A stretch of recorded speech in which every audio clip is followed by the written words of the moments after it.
guarded by deities or Neteru, okay, or even ancestors, okay, even ancestors. So hold on, go back.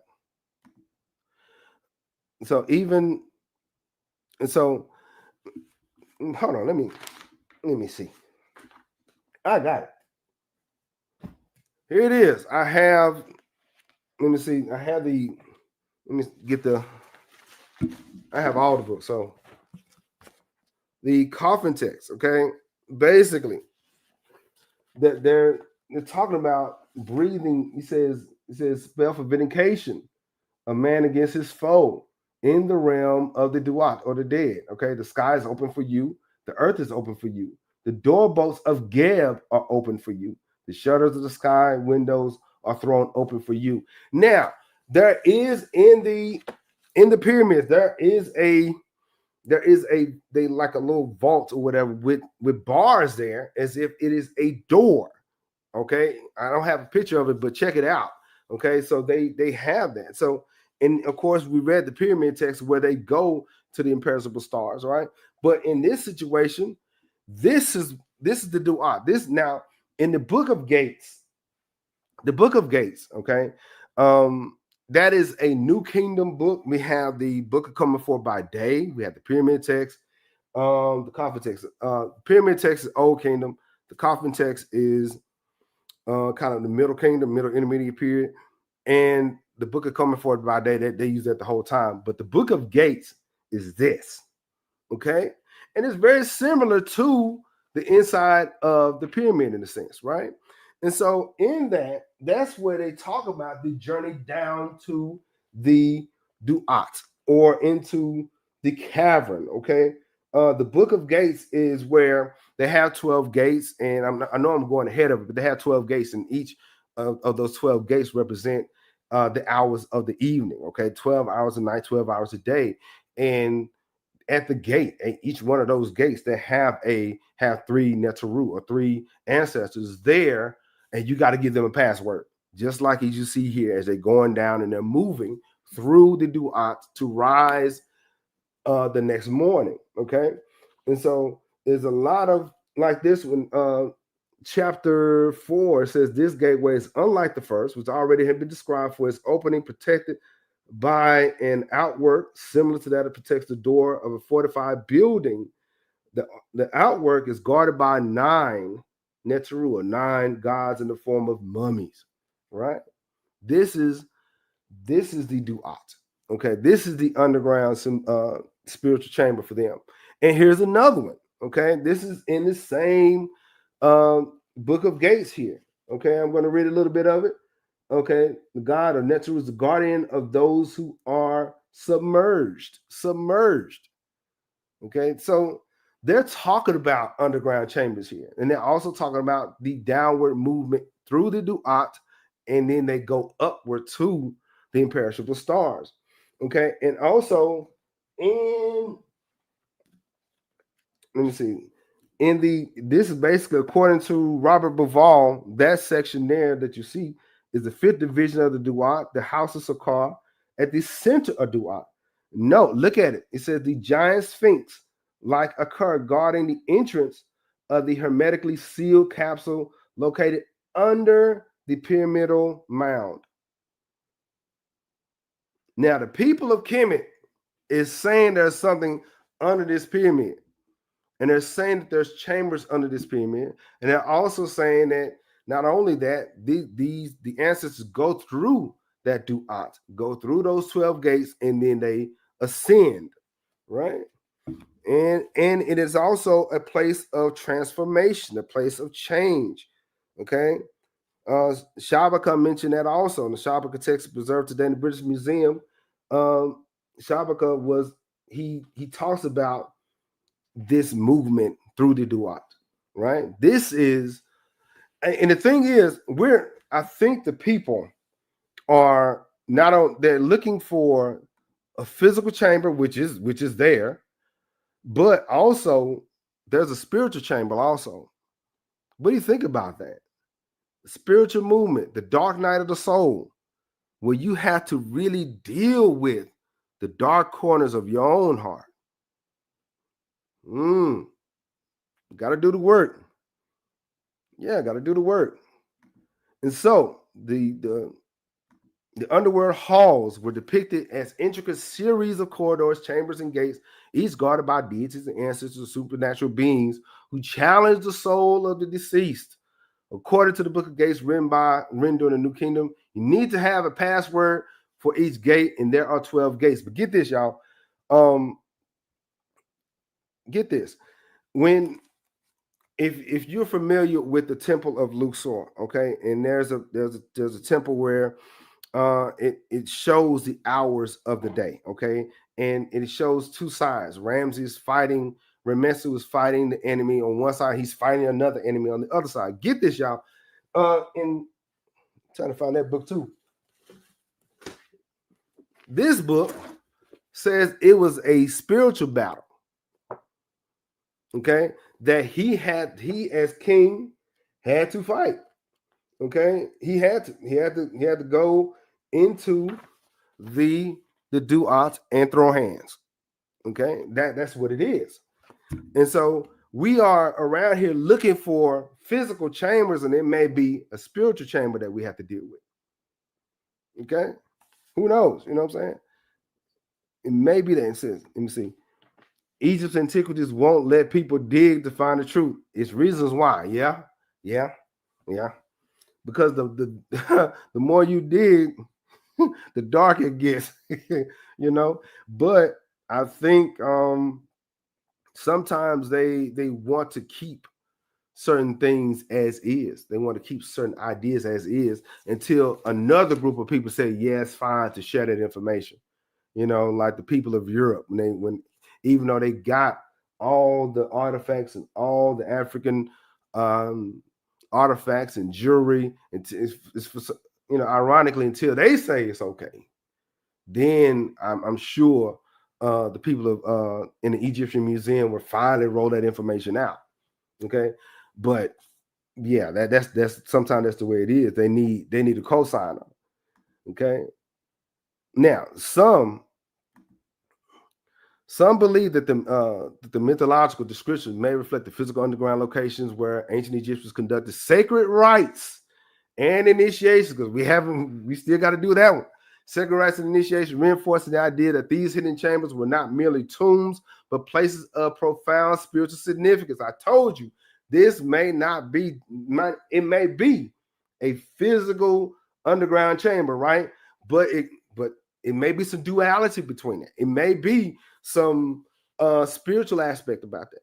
All right. So it's not just a physical thing, maybe a spiritual thing. So yeah, we're about to get into sacred rites in a second. All right.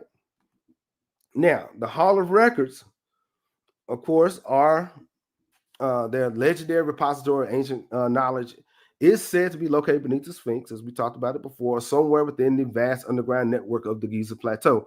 According to esoteric tradition, this hall contains scrolls, tablets, and records of advanced civilization.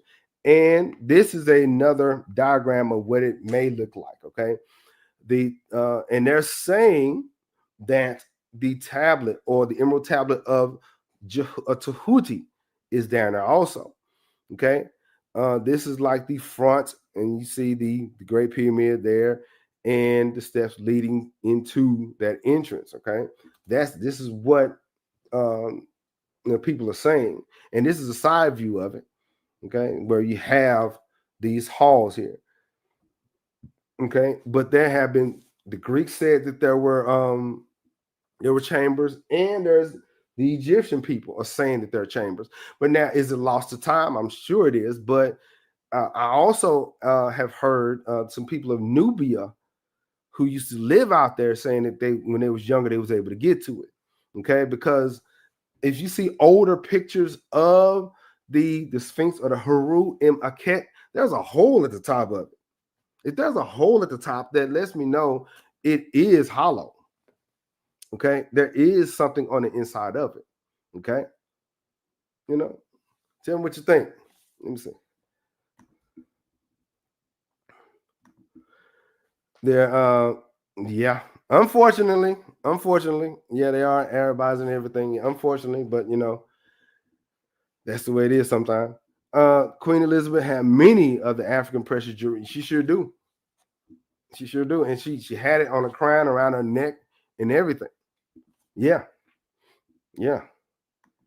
All right. So it said it is often associated with the lost wisdom of Atlantis. Of course, a lot of people, when they go in the deep end, like nowadays, unfortunately, the History Channel has become that kind of channel. They go to the sci-fi part of it. But some researchers have suggested hollow records could hold blueprints of ancient technology, cosmic maps, or even prophecies regarding the fate of human civilization. Despite numerous expeditions, technological scans, no concrete evidence have been found to confirm this. Even though the people in Kemet said that there was chambers, the people in Greece said there was chambers. Yeah. But yeah, of course, a lot of people say, according to legend, the emerald tablets of Tahuti or Thoth is there, okay, in the Hall of Records. But here's the books. Here are the books, okay? The Mess of the Sphinx and the Secret Chamber. Very good, very insightful. Okay, I got the Mess of the Sphinx back in like 2000. And yeah, that's when I found out that the pyramids were lined up with Orion's belt. Okay. Let's see. So with the Sphinx, so the Sphinx linked to Sebek Neferu. So you playing too much. Yeah. yeah. There is some symbolism coming when it came down to Sebek Neferu embodying the Sphinx. Okay, we talked about that. You see what I'm saying? So, but we are going to go further into that. Okay. Yeah, because in order for you to be Insubiti, in order for you to be king or queen of Egypt, you had to control your emotions. Okay. Yeah, you may be able to crash out. You may be right to do so, but should you? You see what I'm saying? So it shows that they have that power. Okay. Yeah, but we're not done with that. We're not done with that. But these are the books, y'all. Now, we did the primordial waters, the demiurge, the chambers, the secret chambers, the hall of records, ancient initiations. Yeah. Ancient initiation. These chambers, so we have some people believing that these chambers were for burial or were for technology or some kind of spiritual thing, but some people flat out believe it's for initiation. Priest initiations and mystery schools. Yeah, we about to spin this block. We about to get back into it. We about to do that. All right. So now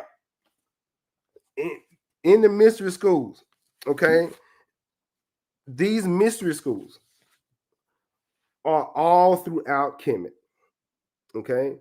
And in ancient Egypt, the priesthood held immense power, serving as intermediaries between the gods and the people. The process of becoming a priest was rigorous, involving years of study, physical discipline, and various levels of initiation. There's levels to this. Okay, it's believed that certain secret chambers beneath the pyramids or Sphinx may have served as initiation sites for these priests, where they undergo a series of trials and to prove their worthiness. Okay, and as we talked about before, their initiation process may have underwent purification rites before the formal recognition as queen or priestess or priest. These rituals performed in sacred temples likely included offerings to the gods, anointments with sacred oils, and donning of specific regalia, such as for queens, the vulture crown, which was symbolized protection, divine authority. Now, they had the royal marriage ceremonies for queens and coronation rituals. In that initiation process, there had divine association. For example, like our queens were initiated into divine roles, often associated with goddesses like Heteru, Aset, or Mut. So you hear those names or you see them wear that regalia, their jewelry. Okay, this associates with formalized ritual that connected the queen to the divine powers. They had temple ceremonies as part of their initiation. The queens would participate in temple rituals, often related to fertility and abundance. Titulary establishment, the queen would receive formal titles: great royal wife, lady of two lands, or God's wife. But now, Brother George G.M. James, he has something to say about it. Okay, when it came down to the mystery system of Egypt, okay, in connection with, for example, the god Osiris was represented in all Egyptian temples. He mentioned in this practice, you have to know yourself, know thyself. Now, the curriculum, all right, it wasn't just them saying that they was initiated, right? They were into the liberal arts and sciences, okay? The 7 liberal arts and sciences, the sciences of the 42 books of Hermes, and they had prophets, they had sciences of the monuments. So they had the secret sciences dealing with the numerical symbolism and geometrical symbolism, the magic and the book of coming forth by day, and so on. And the priests, there was levels to this, okay? There was levels to it, and it took them years to get here. It took them years to get there. The idea was to spiritually separate themselves from the physical plane, from being always wanting stuff or always in need of things. Did the priest have a spiritual fight like the king? Now, I have not seen that yet. I haven't seen it written. But let me get back to you on that. Let me get back to you. So I wonder, did Imhotep start up some of the initiation because he was just that great? No, I don't think so. He was part of it. Now, he may have improved on it and modernized it in his day, but no, he had to maintain that tradition. He had to go through that process. He had to rise through the ranks, and in these schools, they learned how to deal with, say, negativity or negative thoughts, because you had to not only be mastering something physically, but you have to be the mastering that mind. And even in the ceilings, it shows that the ceilings represent the sky and the stars, and that's where they should ascribe to become or to do. And get this, it says the neophyte was required to manifest the following soul attributes. Okay, control of thought, control of action, okay, justice, fortitude, temperance, prudence. Okay, and the mysteries of Egypt, it says this: when the pupil is ready, when the student is ready, then the master will appear. Yeah. So they weren't just doing this to say that they were part of an organization or part of the priesthood. They were trying to bring this culture forward, and they're trying to bring this knowledge forward. And the best way to do it is by application, is by the maths and the sciences. Okay, and so this is in Stolen Legacy, by the way. Okay, yeah, it is. Yeah, I usually don't get into this part, but hey, here we are, right? Now, the ancient Egyptian, the priesthood held immense power. Like I said, yeah. Modern Black fraternity neophyte. And the thing is, unfortunately, we have gotten away from the teaching aspect of it. The reason why people join organizations is to learn something new. All right, that's what it's about. All right, so it is believed that certain secret chambers beneath the pyramids or Sphinx may have served as initiation sites for these priests, where they would undergo a series of trials to prove their worthiness. Right, initiation rites in Egypt were deeply symbolic and often involved trials designed to test the candidate's courage, endurance, and spiritual insight. Some accounts suggest that initiates had to undergo a form of symbolic death and rebirth. So Mo asked the question, Brother Mo asked the question. He asked, was there some kind of battle? Here it is. The initiates had to undergo a form of symbolic death and rebirth, a common motive in mystery schools. You had to emerge, just like we talked about earlier, how Ptah would emerge from the waters of noon. We always have to emerge to get better, right? This could have involved navigating dark underground chambers, facing challenges that induce altered states of consciousness, and being subjected to periods of isolation or exposure to sacred hieroglyphic texts. I wonder how was that like? What was that like? You are undergoing a process of being a Kari Heb, of being an initiate, or being a priest, or even a scribe, and you're sitting there, you probably haven't eaten, all right? And it's just walls of meta nature around you. Walls of that. What do you think that's like? You know, it just, the meta nature start to come alive to you.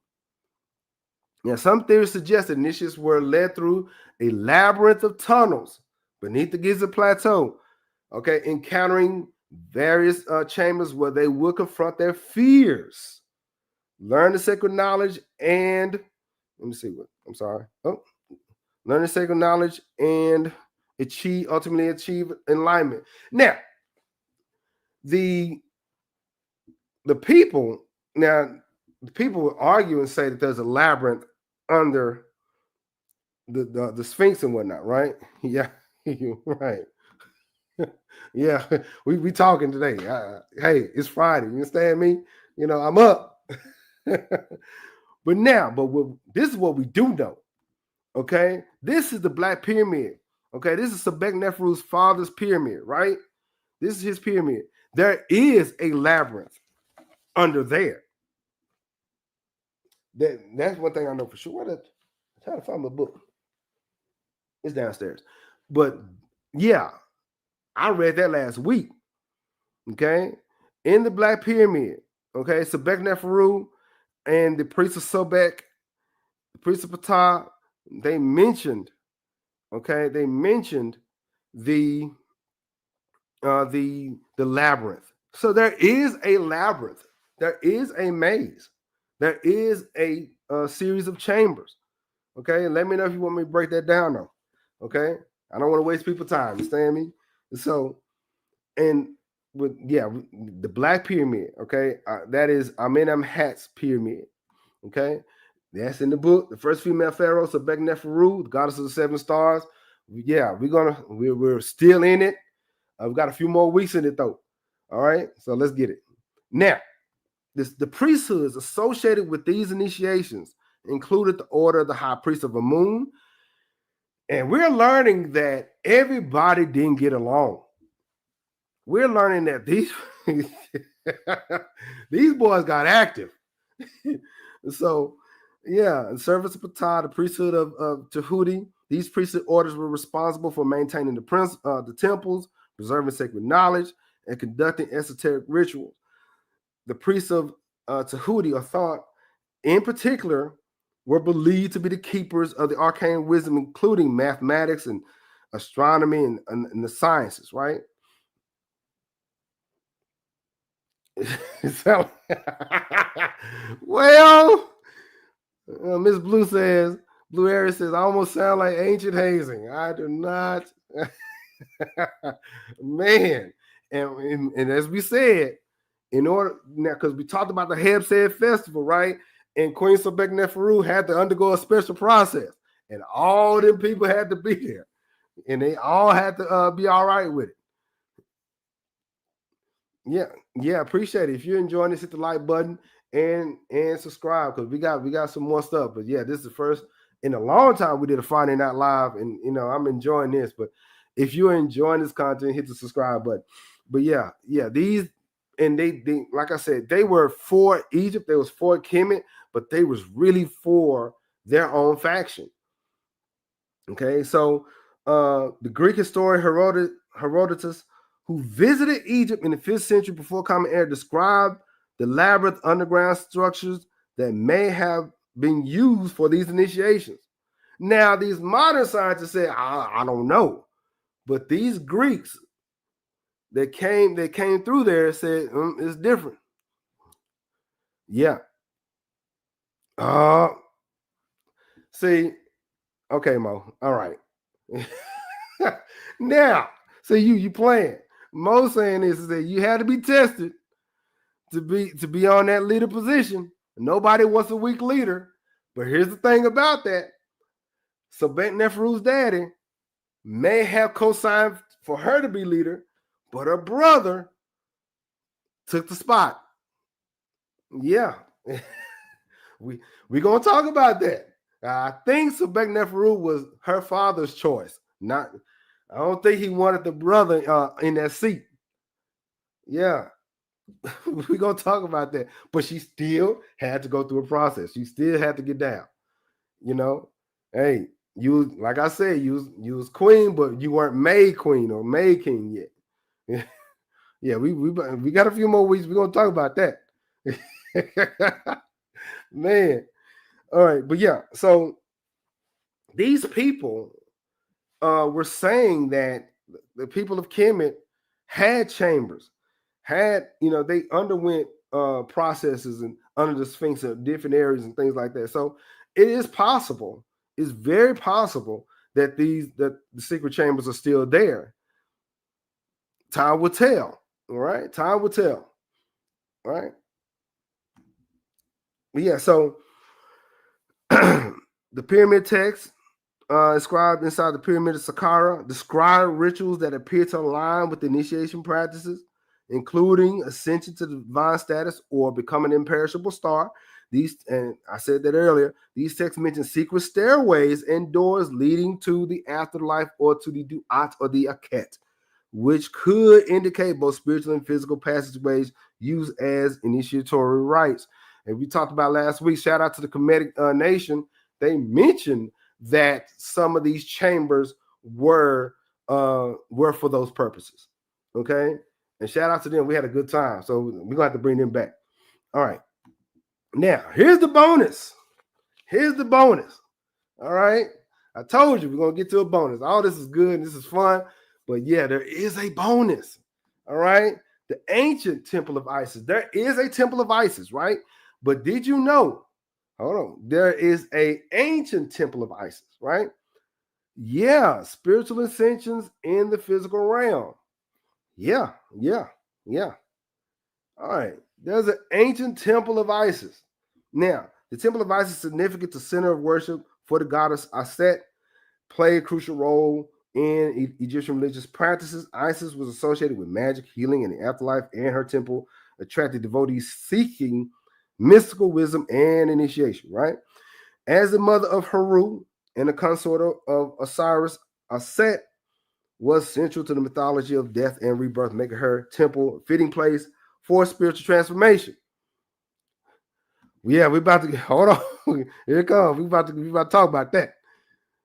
All right, now this is the Temple of Isis, the ancient modern Temple of Isis at Philae, right?